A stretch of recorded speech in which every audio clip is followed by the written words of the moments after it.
যারা এসেছেন specially guest of honour স্টেজে অসংখ্য লামাই কেরাম বসা, সম্মানিত জ্ঞানী গুণীজন বসা, আমাদের স্যার বসা, একজন গ্যাস ভাই পরিচয় করিয়ে দিয়েছেন আমাদের ডক্টর শওকত স্যার, এবং এখানে সবাই সম্মানিত লোক। আমরা সকলের প্রতি সশ্রদ্ধ সালাম রেখে আমাদের আজকে সংক্ষিপ্ত আলোচনা শুরু করছি। আসসালামু আলাইকুম ওয়া রাহমাতুল্লাহি তাআলা ওয়া বারাকাতুহু। ওয়া আলাইকুম আসসালাম। আমরা এখানে কিছু ছেলে পুলে আসে, আমাদের ইউথ আসে, আমার ভাই আসছেন ফর এক্সাম্পল। আমরা যারা দাড়িওয়ালা লোক বসেছি, আমাদেরকে যদি বোমও মারে আমরা কি মিলাদুন নবী ছাড়বো? না, আমরা তো ছাড়বো না। গত 70-80 বছরে পৃথিবীতে যেই পরিমাণ টাকা খরচ হয়েছে, 2016 পর্যন্ত পৃথিবীতে 67,000 কোটি টাকা খরচ হয়েছে। How much? 67,000 কোটি টাকা মিলাদুন নবী বন্ধ করার জন্য। বন্ধ হয়েছে? মিলাদুন নবী বন্ধ হয়েছে? বরং বেড়েছে, বরং বেড়েছে। বুঝতে পেরেছেন আপনারা? সুতরাং আপনি মিলাদুন নবীর বিরুদ্ধে বলতে বলতে যদি মারাও যান, বেশিতে আপনি ইউথ মাইন্ডকে ডিস্টার্ব করতে পারবেন, কিন্তু মিলাদুন নবী বন্ধ করতে পারবেন না। মাজার ভাঙার কথা হয়েছে, ইতিপূর্বে আমরা অসংখ্যবার বলেছি, প্রত্যেকদিন প্রোগ্রাম করি, প্রত্যেকদিন বলা হয়। আমি জাস্ট আপনাদেরকে একটা ফিগার আউট করি।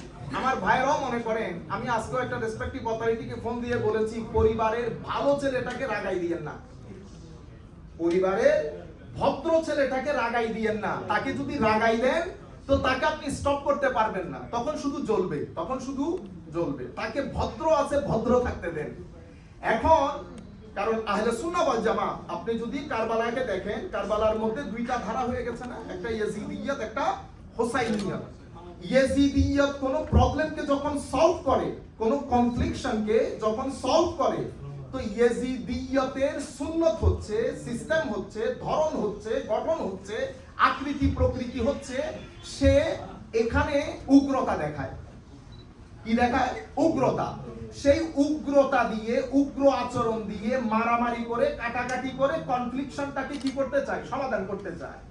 হোসাইনিয়তের ধারার মধ্যে কি নাই? উগ্রতা নাই। কারণ হোসাইনিয়তের দ্বারা এটা মুসবি ধারার একটা কন্টিনিউয়েশন। এটা তো ফেরাউনের কাজ ছিল ছেলেদেরকে জবাই করে দেওয়া। কারণ ডিক্টেটরশিপের একটা আচরণ হচ্ছে, আমি আবার ওইদিকে যেতে চাচ্ছি না, ডিক্টেটরশিপের একটা আচরণ হচ্ছে মানুষকে ভীতির মধ্যে রাখা। মানুষকে কিসের মধ্যে রাখা? ভীতির মধ্যে রাখা। পৃথিবীতে যত ডিক্টেটর আছে, সমস্ত ডিক্টেটরের কন্টিনিউয়েশন হচ্ছে ফেরাউন থেকে। তো ফেরাউনের সিস্টেম হচ্ছে ইউযাববিহুনা আবনাআকুম, সে আপনাদের ছেলেদেরকে জবাই করে দেয়। জবাই কেন করে? একটা হচ্ছে হত্যা করা, একটা হচ্ছে জবাই করা।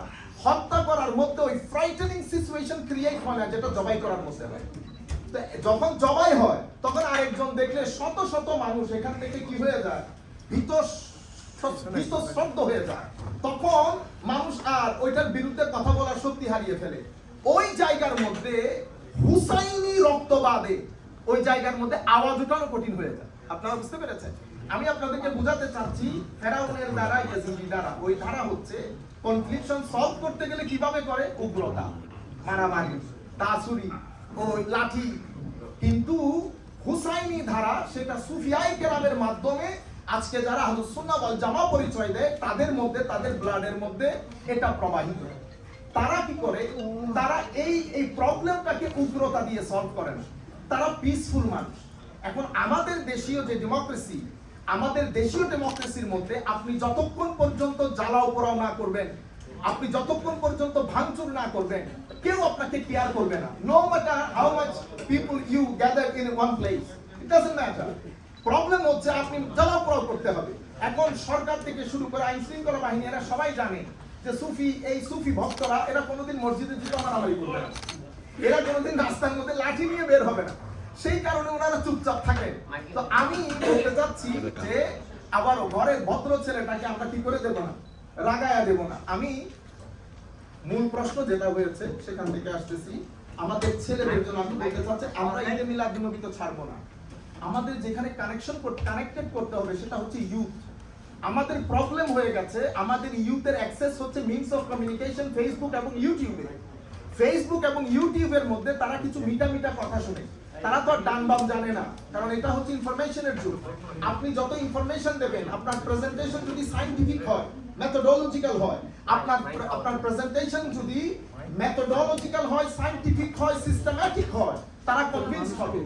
আমরা কি করি, তো এই সমস্ত ভিডিও দিয়ে, এখন আমার একটা ছেলে যখন ইউটিউব দেখে ঈদে মিলাদুন্নবী জায়েজ না না জায়েজ, তো আমাদের মিঠা মিঠা ভাইয়েরা কি সুন্দর করে কথা বলে, কি বলে, এই ঈদ তো শুধু দুই, ঈদের তো নামাজ থাকে, রবিউল আউয়াল শরীফের ঈদের মধ্যে কি কোন নামাজ আছে?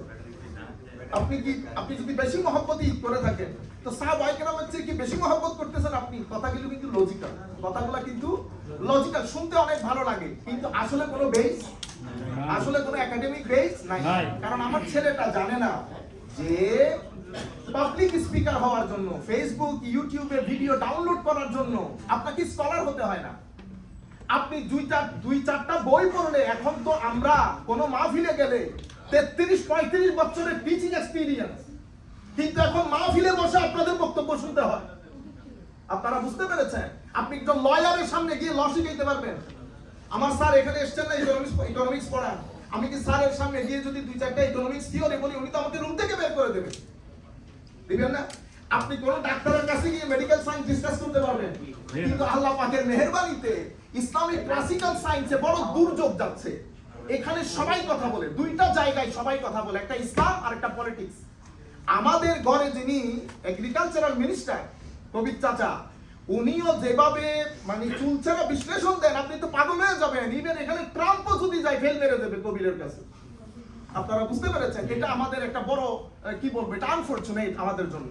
তো আমি আপনাদেরকে বলতে চাচ্ছি, ফেসবুক ইউটিউবের মধ্যে উনি বক্তব্যটা শুনেছেন, উনি তো জানেন না this guy is scholar or not, ওনার শিক্ষককে, ওনার ছাত্রকে, ছেলেটা উনি কোথায় পড়ান কিছুই জানেন না। আপনি অক্সফোর্ড ক্যামব্রিজের মধ্যে যদি কাউকে প্রফেসর নিয়োগ করতে যান, পাবলিক স্পিকার বলে দিবে, আপনাকে পিএইচডি হোল্ডার হতে হবে, রিজিউমে স্ট্রং হতে হবে, আপনার পাবলিকেশন থাকতে হবে, আপনার টিচিং এক্সপেরিয়েন্স থাকতে হবে। স্যারকে জিজ্ঞেস করেন এখানে টিচার হওয়ার জন্য কি কি যোগ্যতা দরকার। কিন্তু আপনি যখন ইউটিউব ফেসবুকের মধ্যে শুধু স্পিকিং শুনে কি হয়ে গেছেন, আপনি আপনার আকীদার পরিবর্তন, এমন এমন লোকের কথা শুনে আমার ছেলের আকীদা পরিবর্তন করছেন, আমি জানিও না কি কারণে ঘটনাগুলো ঘটতেছে। এটা আমাদের জন্য অনেক বড় কনসার্ন। সবচেয়ে বড় বিষয় হচ্ছে আমাদের প্যারেন্টস এর জন্য। আমরা ঘরে বসবাস করি, আমি ঈদে মিলাদুন্নবী করছি, আমি আশিকে রাসূল, আমার ছেলে জানেও না আশিকে রাসূলের অর্থ কি, জানে না। আমার ছেলে তো আল্লাহর এক্সিস্টেন্স নিয়ে কনফিউজড। আমার ছেলে দ্বীনের এই সমাজে, এই বৈজ্ঞানিক সমাজের মধ্যে দ্বীন কেন প্রয়োজন, এটা নিয়ে সে কনফিউজ। তো ঘরের মধ্যেই দুই ধরনের মাইন্ডসেট। একটা মাইন্ডসেট ধার্মিক, নামাজ দোয়া করছে, আমার ছেলে সন্তান, আমার মেয়েরা জানেও না আমরা কি করি, তারা আবার হাসাহাসি করে। এটা একটা বড়। আর এই জিনিসটা কোথায় নিয়ে যাচ্ছে আমাদের ছেলেদেরকে? কিছুদিনের মধ্যে WHO স্বাস্থ্য সংস্থার কথা অনুযায়ী আমাদের এখানে করোনার চেয়েও ভয়াবহ হচ্ছে ডিপ্রেশন এবং মেন্টাল ইলনেস। ডিপ্রেশন এবং মেন্টাল ইলনেসের মূল কারণ আপনি ধর্ম ছেড়ে দেওয়া এবং ধর্মীয় অঙ্গনে শতধা বিভক্তি। এখন আমি আপনাদেরকে শুধুমাত্র 2-3 মিনিটের মধ্যে আমাদের বক্তব্য শেষ করব। প্রথম বিষয় হচ্ছে ঈদে মিলাদুন্নবী সাল্লাল্লাহু আলাইহি ওয়াসাল্লাম এই সমাজের মধ্যে কেন প্রয়োজন, বর্তমান সময়ে ঈদে মিলাদুন্নবী আমি কেন করব, সেই প্রশ্নটা 2-3 মিনিটের মধ্যে উত্তর দেই। আমার নবী সাল্লাল্লাহু আলাইহি ওয়াসাল্লামের সময়কাল থেকে ইসলামের মধ্যে একটা হচ্ছে গ্রুপ অফ সাহাবায়ে কেরাম, এজন্য আমরা বলি আহলুস সুন্নাতে ওয়াল জামাত। জামাত মানে জামাতে সাহাবী। সাহাবায়ে কেরামের সাথে আমার নবী যখন কোনো কিছু জিজ্ঞেস করতেন, সাহাবায়ে কেরাম কি জবাব দিতেন জানেন? আল্লাহু ওয়া রাসূলুহু আলাম, আল্লাহ রাসূল ভালো জানেন। আমার নবী বিদায় হজের ভাষণে আরাফার ময়দানে জিজ্ঞেস করতেছে, এটা কোন ময়দান? সাহাবায়ে কেরাম বলতেছেন আল্লাহু ওয়া রাসূলুহু আলাম, আল্লাহ রাসূল ভালো জানেন, আল্লাহ রাসূল। এখন আপনি বলতেছেন আল্লাহ এবং রাসূল একসাথে লেখা যায় না, কিন্তু সাহাবায়ে কেরাম বলছেন আল্লাহু ওয়া রাসূলুহু আ'লাম। ফারুক আযমের মতো জলিলুল কদর সাহাবী কোন একটা বিষয়ে আমার নবীকে বলছে বি আবি আনতা ওয়া ইয়া রাসূলুল্লাহ, হুজুর আমার মা বাবা আপনার কদমে কুরবান, আমার মা বাবা আপনার কদমে কুরবান। সাহাবায়ে কেরামের জবান দেখছেন, এই যে জবানের আদব, manners, veneration, respect, regard, honour for the holy prophet সাল্লাল্লাহু আলাইহি ওয়াসাল্লাম। ইউ সি দ্য ম্যানার্স, এই ম্যানারকে সুন্নিয়ত বলে। এটা সাহাবায়ে কেরামের আদব কায়দা। এইজন্য আমার ধর্মের মধ্যে একটা হচ্ছে এলম এবং আমল, নলেজ এন্ড ডিডস, আর একটা হচ্ছে আদব এবং মহাব্বত, দুইটা জিনিস। আমাদের ধর্মের বেস কিন্তু এলম এবং আমলের উপর না, আমাদের ধর্মের বেস হচ্ছে আদব এবং মহব্বতের উপর। যদি এলম এবং আমলের উপর হতো, আমার নবীকে আল্লাহ মক্কা শরীফে না পাঠিয়ে রোমান এম্পায়ারে পাঠাইতো, কারণ সেটা তখন জ্ঞান বিজ্ঞানের জায়গা ছিল। কিন্তু আমার নবীকে সেখানে পাঠান নাই, পাঠাইছেন কোথায়? মক্কা শরীফের মধ্যে, যেখানে out of 15 lakh people, according to the statement of ইমাম বালাজুর ইন হিজ ফুতুহুল বুলদান, মাত্র 15 জন মানুষ লিখতে পড়তে জানতেন। সেই সমাজের মধ্যে আমার নবীকে পাঠিয়েছেন। আমার আল্লাহ ধর্মের বেস স্থাপন করেছেন আদব এবং মহব্বতের উপর। আমাদের দ্বীনের মধ্যে 3টা অংশ, আকীদা, আমল, আখলাক। আকীদা, আমল, আখলাক। আকীদা মানে ঈমান, আমল মানে আমরা যা কিছু আমল করি, নামাজ, দোয়া, তাসবিহ, তাহলিল, সাদাকাত। আখলাক মানে আমার চরিত্র, আখলাক মানে আমার চরিত্র। ঈমান, ঈমানের 2টা ধাপ, প্রাইমারিলি আশহাদু আল্লা ইলাহা ইল্লাল্লাহ ওয়া আশহাদু আন্না মুহাম্মাদান আবদুহু ওয়া রাসূলুহু ঈমান। কিন্তু ঈমানের রূহ কি, ঈমানের জান কি, ঈমানের শিকড় কি? ঈমানের রূহ, ঈমানের জান, ঈমানের শিকড় হচ্ছে ইশকে রাসূল, আদবে রাসূল, মহব্বতে রাসূল সাল্লাল্লাহু আলাইহি ওয়াসাল্লাম। কে বলেছেন? কোরআন বলছে, আমার কথা না। কোরআন বলছে তোমরা যদি তোমাদের ঘর বাড়ি, পরিবার পরিজন, তোমাদের ব্যবসা বাণিজ্য সব কিছু থেকে আমার নবীকে, আল্লাহকে এবং দ্বীনের রাস্তায় কাজ করাকে বেশি মহব্বত না করো, তো আল্লাহর আযাবের অপেক্ষা করো। নাম্বার 1। নাম্বার 2, খুদ কোরআন বলছে আন-নাবিয়্যু আউলা বিল মুমিনিনা মিন আনফুসিহিম, নবী মুমিনের জানের চেয়ে বেশি কাছে। সুবহানাল্লাহ, মুমিনের জানের চেয়ে বেশি কাছে। আরেক আয়াতের মধ্যে আমার আল্লাহ বলছেন ফাল্লাযীনা আমানু বিহি ওয়া আযযারুহু ওয়া নাসারুহু ওয়াত্তাবাউল্লাযী উনজিলা মাআ, যারা আমার নবীর উপর ঈমান এনেছে, নবীকে সম্মান করেছে। আমরা বাংলা শব্দ বলি সম্মান, আমাদের আধা ছেলে বুঝেও না সম্মান মানে কি। আমি ইউনিভার্সিটি স্টুডেন্টকে জিজ্ঞেস করেছি ওয়ান মাহফিল, যে আমি তো বললাম সম্মান করি, কিন্তু সম্মান অর্থ কি? কোরআন শরীফে আল্লাহ বলেছেন ওয়া আযযারুহু, আযযা ওয়া জাল্লা বলি না, আযযা ওয়া জাল্লা, বড়।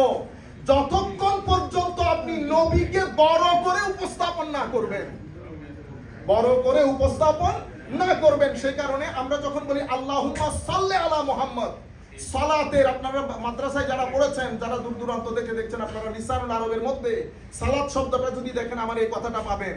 সালাতের এক অর্থ করা হচ্ছে সাল্লা মানে আযিম। তো আপনি যখন বলছেন আল্লাহুম্মা সাল্লি আলা মুহাম্মদ, অর্থাৎ আপনি বলছেন আল্লাহ দুনিয়া আখিরাতের মধ্যে আমার নবীকে আরো বড় করেন। সুবহানাল্লাহ, বুঝতে পেরেছেন আপনারা? তাইলে আকীদার মূল জান আমার নবীর ইশক। কে বলেছেন? আমার নবী বলেছেন। কাকে বলেছেন? ফারুক আজমের মতো জলিলুল কদর সাহাবীকে বলেছেন, তুমি আমাকে তোমার জানের চেয়ে বেশি মহব্বত না করলে মুমিন হবে না। until you love me more than yourself you will not be believer। বুঝতে পেরেছেন এখন? তাইলে ঈমানের, আকীদার জান হচ্ছে ইশক এবং আদবে রাসূল। এটা তো কোরআন হাদিসের দলিল। এখন আমরা যদি প্র্যাকটিক্যাল ডেমনস্ট্রেশনের মধ্যে যাই, how companions of the Holy Prophet sallallahu alaihi wasallam practically demonstrated this statement given by the Holy Prophet. হুদাইবিয়ার প্রান্তরে সাহাবায়ে কেরাম, out of respect, regard, honor, love, affection, mental and sentimental attachment to the Holy Prophet sallallahu alaihi wasallam, আমার নবীর থুতু মুবারক নিয়ে মুখে মুখে লাগান নাই। এটা কি? এটা পড়ার জন্য দূর দূরান্তে যাইতে হয়? বুখারী শরীফের হাদিস না। আনফরচুনেটলি আমি ইংল্যান্ডের মধ্যে ছিলাম, আমার এক দেওবন্দি ভাই ইন্ডিয়া থেকে এসেছেন। স্বাভাবিক, যারা উর্দুতে কথা বলে তারা আমাদেরকে কনসিডার করতে চায় না। তো উনি আমাকে বলছেন আপনি কেমনে জানেন আপনি যে সুন্নি? আল্লাহ ভাই, আমি নিজেকে সুন্নি বলবো না, আপনিও বলার দরকার নাই। গত 30 বছরে যার বক্তব্যের মধ্যে বারবার ইশকে রাসূলের কথা এসেছে, সেই ব্যক্তি সুন্নি। সেটা যদি আপনার বক্তব্যে আসে আপনি সুন্নি, আমার বক্তব্যে আসলে আমি সুন্নি। এবার আপনি বিচার বিবেচনা করে দেখেন, আপনার গত 30 বছরের বক্তব্যের মধ্যে কোথাও কোন জায়গায় আমার নবীর মহব্বতের কথা বলেছেন কিনা। বুখারী শরীফের মধ্যে যখন ইমাম বুখারী অধ্যায় কায়েম করে, অধ্যায় করে কি করেছে জানেন? এই অধ্যায় আমার নবীর প্রতি মহব্বতই ঈমান, এই অধ্যায়। দ্বিতীয়, এই অধ্যায় আমার নবীর হাত মুবারক থেকে বরকত অর্জনের অধ্যায়। তৃতীয়, এই অধ্যায় আমার নবীর শরীর মুবারকের সুগন্ধির অধ্যায়। এই জিনিসগুলো আমরা বলি না আমাদের বক্তব্যের মধ্যে। শুধুমাত্র তরুণ প্রজন্মের কাছে যেটা পৌঁছানো দরকার, মিলাদুন নবীর প্রয়োজনীয়তা, সিগনিফিকেন্স এন্ড ইম্পর্টেন্স অফ ঈদে মিলাদুন নবী এট দিস মোমেন্ট, বলতে চাচ্ছিলাম ঈমানের মূল জান ইশকে রাসূল, আদবে রাসূল। সাহাবায়ে কেরাম কিভাবে ডেমনস্ট্রেট করেছেন? হুদাইবিয়ার প্রান্তরে। খুদ কুরাইশের লোক যখন পাঠানো হয়েছিল হুদাইবিয়ার প্রান্তরে, তারা ব্যাক করে মেক্কান পার্লামেন্টে, তখন তাকে জিজ্ঞেস করা হয়েছিল তুমি কি দেখছো। সে কথা বলতে পারে না, সে বলতেছে ওয়াল্লাহ ওয়াল্লাহ। কি ওয়াল্লাহ ওয়াল্লাহ কি ওয়াল্লাহ? ওয়াল্লাহি মা রাআইতু আহাদান ইউআযজিমুহু আসহাবুহু মা ইউআযজিমু আসহাবু মুহাম্মাদিন মুহাম্মাদা সাল্লাল্লাহু আলাইহি ওয়াসাল্লাম। আল্লাহর ইজ্জতের কসম, আমি কিসরাতে গেছি, কায়সারের রাজপ্রাসাদে গেছি, আমি কখনো তাদের নেতা প্রজাদেরকে, তাদের রাজাকে এভাবে সম্মান করতে দেখি নাই যেভাবে আমি মুহাম্মদ সাল্লাল্লাহু আলাইহি ওয়াসাল্লাম এর সাহাবায়ে কেরামকে তাকে সম্মান করতে দেখেছি। কি দেখেছো?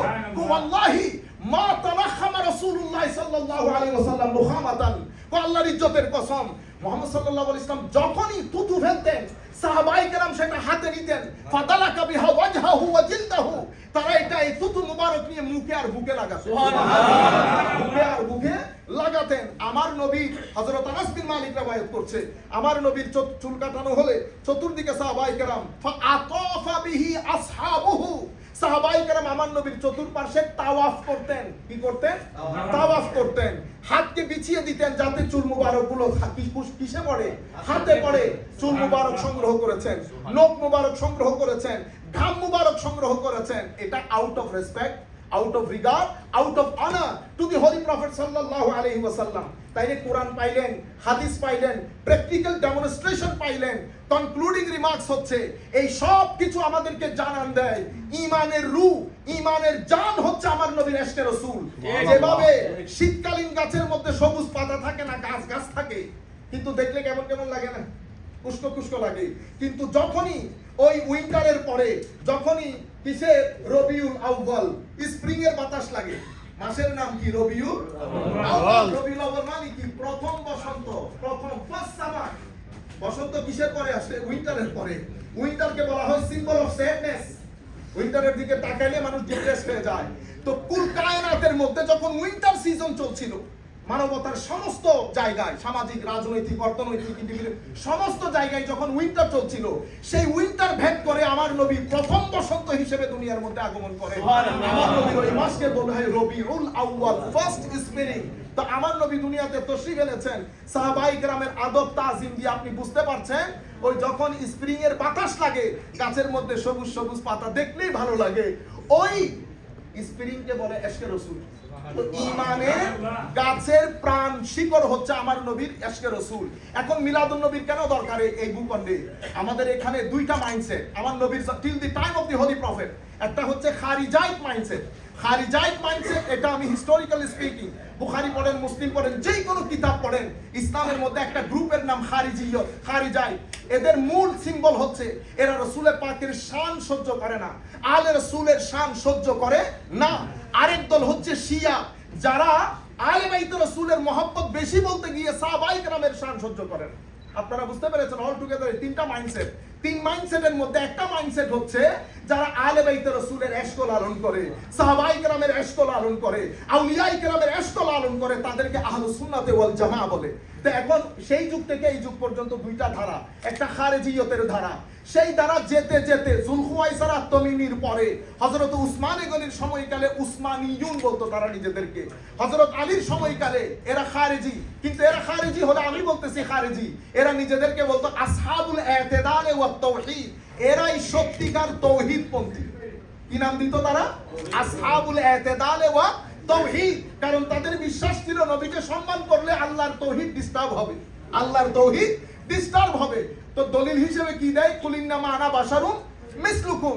ও ভাই, কুলিন্নামা আনা, এটা অন্যদিকে চলে যাচ্ছে, সেই জন্য যাই না। শুধু আপনাদেরকে এতটুকু বলি, এই আয়াত আল্লাহ নাজিল করেছেন তাওহীদ বাঁচানোর জন্য, রিসালাতকে ধ্বংস করার জন্য না।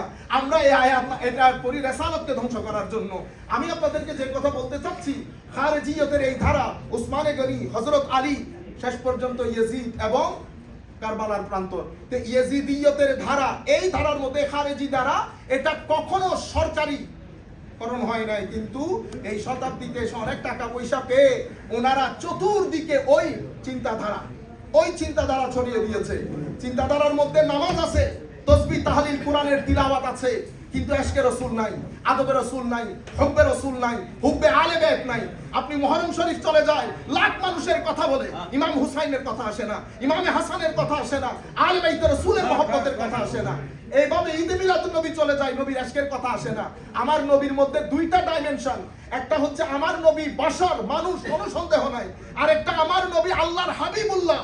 আপনি বারবার নবীদের মানুষদের সামনে নবীর বাশারিয়ত তুলে ধরেন, বারবার মানুষের সামনে নবীর হাবিবিয়ত, নবীর মাহবুবিয়ত, নবী যে আল্লাহর অপরিতম বন্ধু, সেটাকে আপনি ইগনোর করেন, ডিসরিগার্ড করেন। আমি আপনাদেরকে বলছি, বশরিয়ত বলবো, বশরিয়ত বলবো, কিন্তু জিন্দেগি কাটাবো আমার নবীর মাহবুবিয়তের উপর, এটার নাম সুন্নিয়ত।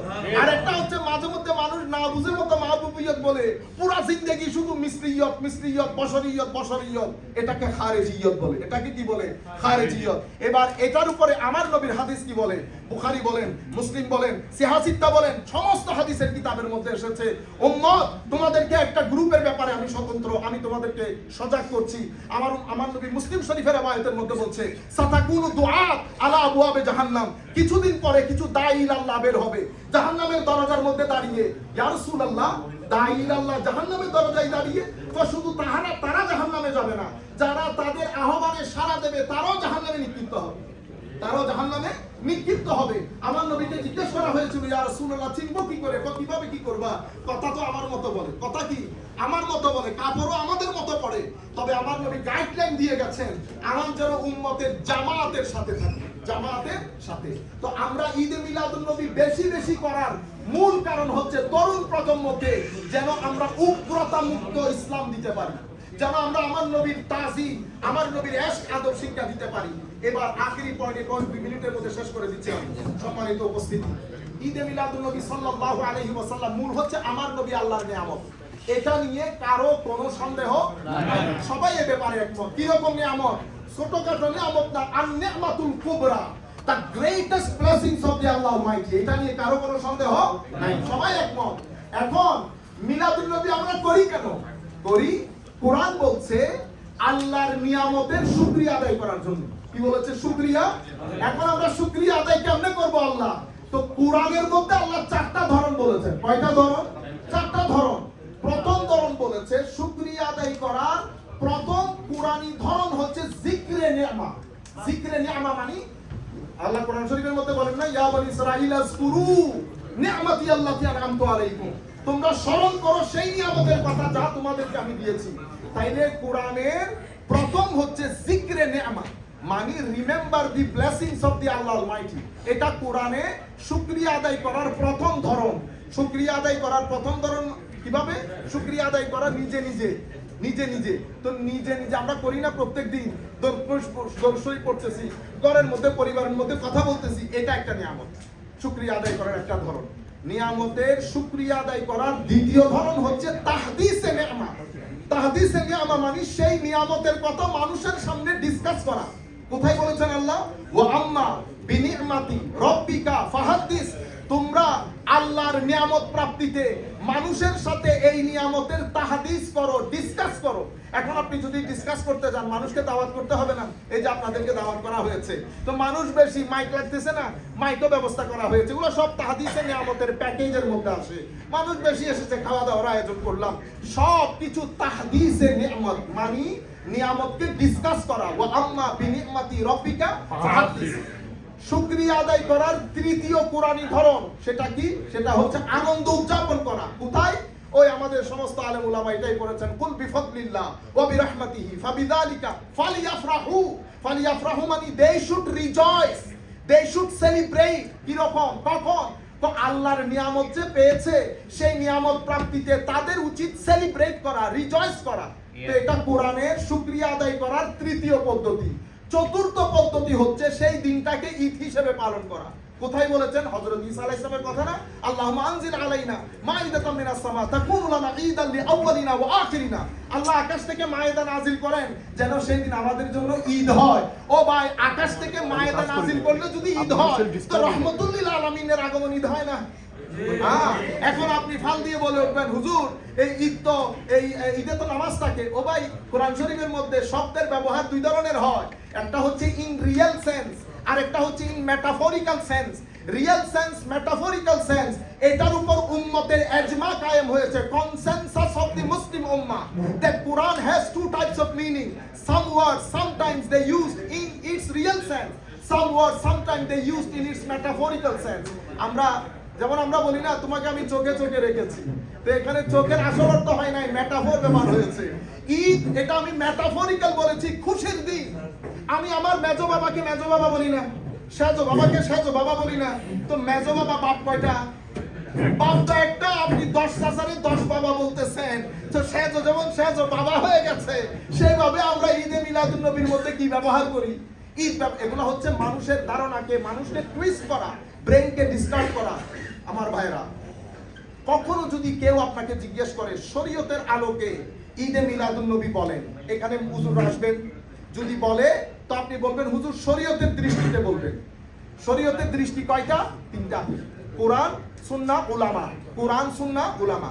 উনি যদি বলেন ঈদে মিলাদুন নবী নাজায়েজ, তো ওনাকে প্রথমে কোরআন থেকে দলিল দিতে হবে, অতঃপর হাদিস থেকে দলিল দিতে হবে, অতঃপর উলামায়ে উম্মতের অপিনিয়ন বর্ণনা করতে হবে। এবার আমি এই পাশে বসেছি, আমি বলতেছি জায়েজ, হুজুর দলিল দেন। আমি কোথায় যাব? কোরআনে। এই যে কোরআনের কথাগুলো বললাম, এরপরে হাদিসে বলবো, এরপরে উলামায়ে কেরামের অপিনিয়ন বলবো। এটা হচ্ছে ইসলামের আলোক বা শরীয়তের আলোক।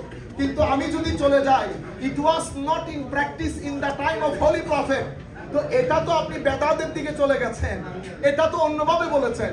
তখন আপনাকে বলতে হবে যে কোন জিনিস আমার নবীর যুগে যদি না থাকে, সেটা যে নাজায়েজ, সেটাও কোরআন থেকে বলেন, হাদিস থেকে বলেন, উলামায়ে উম্মতের অপিনিয়ন থেকে বলেন। সম্মানিত উপস্থিতি, আমরা কোরআনকে যে একসাথে করেছি, সেটা প্রথমেই স্টার্ট আবু বকর সিদ্দিকের জমানা থেকে হয়েছে রাদিয়াল্লাহু আনহু। আবু বকর সিদ্দিককে যখন ফারুক আজম ইনসিস্ট করলেন, আবু বকর সিদ্দিক বলেছেন ভাই এমন কাজ কেমনে করি যেটা আমার নবী করেন নাই। ফারুক আজম বলতেছেন ওয়াল্লাহি হুয়া খায়র, আমার নবী না করলেও এটা ওয়াল্লাহি মঙ্গলজনক মুসলিম উম্মার জন্য।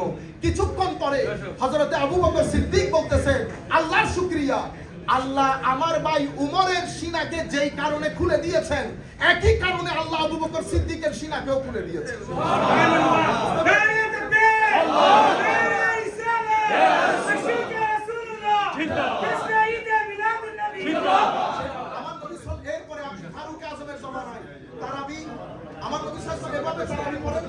কিন্তু ফারুক আজমের জমানায় যখন তারাবি এক ইমামের পেছনে দাঁড় করিয়ে দিলেন, উনি কি বললেন? মাহসানুল বেদাত। ওহ, কত সুন্দর বেদাত হচ্ছে। তাইলে বোঝা যাচ্ছে সব বেদাত কি না খারাপ না। নতুবা ফারুক আজমের চেয়ে যদি আপনি বেদাত বেশি বুঝেন, সমস্যা হচ্ছে ইউথের কাছে এখন ফারুক আজম বাকে, উসমানে গনিও খেয়ে তাদেরকে শিখিয়ে দেওয়া হয়েছে শুধু কোরআন সুন্নাহ, শুধু কোরআন সুন্নাহ, কারো কাছে যাইতে হবে না। এটা সবচেয়ে বড় দাজ্জাল, এটা সবচেয়ে বড়। তা আল্লাহ আমাদেরকে রক্ষা করুন। হযরত উসমানে গনির জামানায় আমরা যে নামাজের জুমার মধ্যে আযান 2টা দেয় একামত ছাড়া, তার মধ্যে একটা এডিশন হযরত উসমানে গনির জামানায়। হযরত উসমানে, আপনি যদি আমাকে জিজ্ঞেস করেন যেটা রাসূল পাকের জামানায় ছিল না, সেটা আপনি কেমনে করলেন, আমি আপনাকে জিজ্ঞেস করব উসমানে গনি ফারুক আজমকে কবর থেকে তুলে জিজ্ঞেস করেন ওনারা কেমনে এই কাজগুলো করেছেন। আপনারা বুঝতে, এগুলো হচ্ছে মানুষের মাইন্ডকে ডিস্টার্ব করা।